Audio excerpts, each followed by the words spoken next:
Hi, my name is Donna Coleman, and this is my movie, The Causes of the American Revolution. It all started in the year of 1754 from the French and Indian War, also known as the 7-Year War.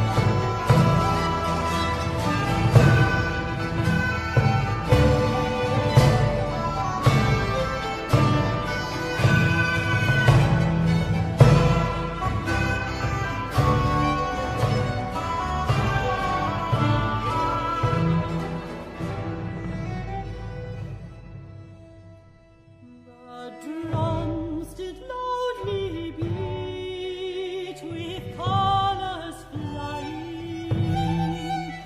The purple gore did stream, and men lay dying. Then shot from off his horse fell our brave hero. We'll long lament his loss, that day in sorrow. The French and Indian War was a war between Great Britain and France. Great Britain wanted the land that France had in the Ohio River Valley in North America, but the French refused to give it to the British. The Indians were neutral on both sides, but this war provided Great Britain enormous territorial gains, but disputes over frontier policy and paying war expenses led to colonial issues. This war led to the signing of the Treaty of Paris of 1763. This treaty ended the 7-Year War and forced France to give all of its mainland in North America, other than New Orleans, to the British. This ended any foreign military threat to the British colonies. This gave Britain total control over all American colonies and took away solitary neglect.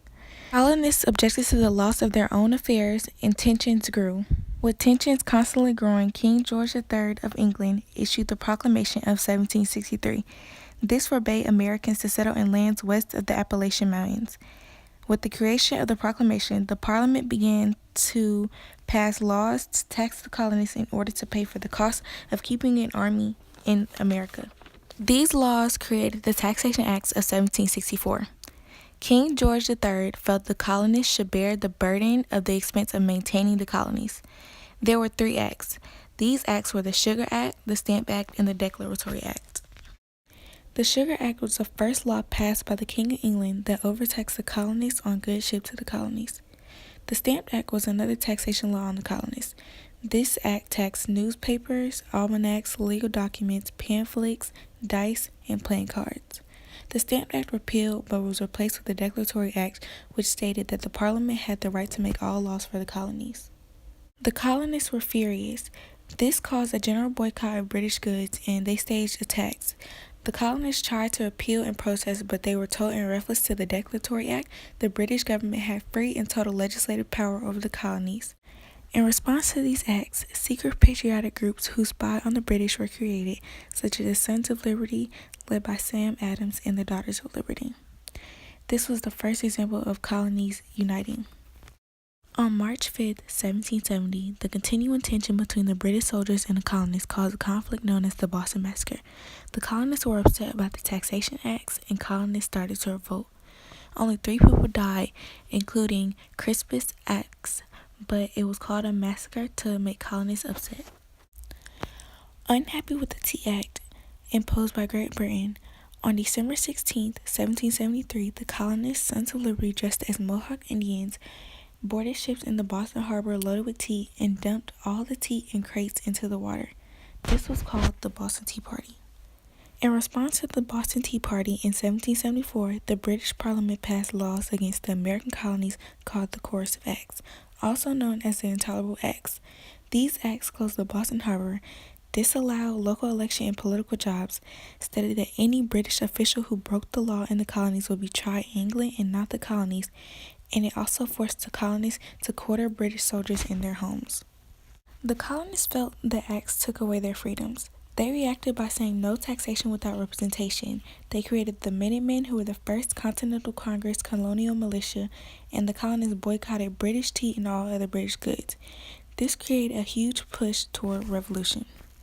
A fellow man named Thomas Paine had a big impact on convincing people it was time for a revolution by creating a 50-page pamphlet called Common Sense. This pamphlet stated that it was time for the colonies to break away from England and call for a republican form of government under a written constitution. Shots fired at Lexington and Concord. This was the first battle in the War of Independence on April 19, 1775. British General Thomas Gage sent 700 soldiers to destroy the guns and ammunition the colonies had stored in the town of Concord just outside of Boston. They also planned to arrest Samuel Adams and John Hancock. Colonials and redcoats met along the way and the fighting began.